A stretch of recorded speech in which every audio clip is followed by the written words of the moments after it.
Good morning. এখন দেখবো আমাদের আজকের দিনটা কেমন যাবে, ইউনিভার্স কি বলছে। ইউনিভার্স বলছে আজকের দিনটা কিন্তু বেশ হার্ডওয়ার্কের মধ্যে থাকবে, একটা পরিশ্রম সব কিছুর জন্যই আজকে থাকবে, সেটা কেরিয়ার হোক, বিজনেস হোক, জব হোক। কেরিয়ার মানে জব, বিজনেস, হেলথ হোক বা যে কোনো কিছুর জন্যই আজকে আমাদের মানে অ্যাচিভমেন্টটা হার্ডওয়ার্কের মধ্যে দিয়েই যাবে, সাকসেস হবে দিন শেষে, কিন্তু সেটা হার্ডওয়ার্কের মাধ্যমেই।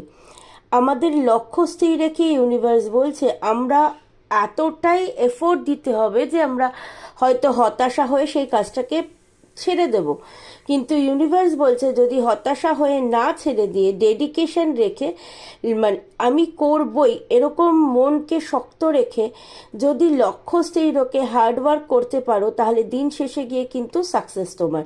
আজকে অনেকেই নিজের বিজনেস শুরু করতে চলেছ, বিজনেস প্ল্যানিং করতে চলেছ, প্রোমোটারি বিজনেস যারা করছো তাদের কিন্তু আজ থেকে অনেকটাই চেঞ্জ দেখবে, সাকসেস আসতে শুরু করবে আজকে থেকেই। অনেকেই প্রোমোটিং বিজনেস শুরু করতে চলেছ আজকে থেকে।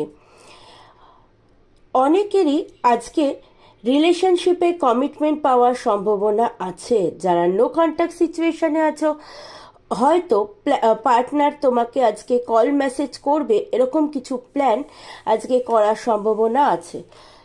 ইউনিভার্স বলছে আজকের দিনে ডেডিকেশন রেখে, নিজের মনের কাছে নিজেকে প্রতিজ্ঞা রেখে যদি হার্ডওয়ার্ক দাও, দিন শেষে গিয়ে কিন্তু সাকসেস ডেফিনেটলি তোমার। সেটা জব, কেরিয়ার, হেলথ, ফিনান্সিয়াল, আচ্ছা ফিনান্সিয়াল গ্রোথনেসও কিন্তু আজকে আসতে পারে, কিন্তু সেটাও হার্ডওয়ার্কের মাধ্যমেই যা কিছু হবে। আজকে ইউনিভার্স বলছে সব কিছু কঠিন পরিশ্রমের মধ্যে দিয়ে গিয়েই কিন্তু সাকসেস। রিলেশন বলো, স্টেবিলিটি বলো, কমিটমেন্ট বলো, রিইউনিয়ন বলো, সব কিছুর ক্ষেত্রেই আজকে নিজেকে এফোর্ট দিয়ে সেটা সাকসেস পেতে হবে। যার সাথে যতটুকু রেজোনেট হবে ততটুকুই গ্র্যাব করবে, বাকিটুকু ইগনোর করবে। Thank you universe.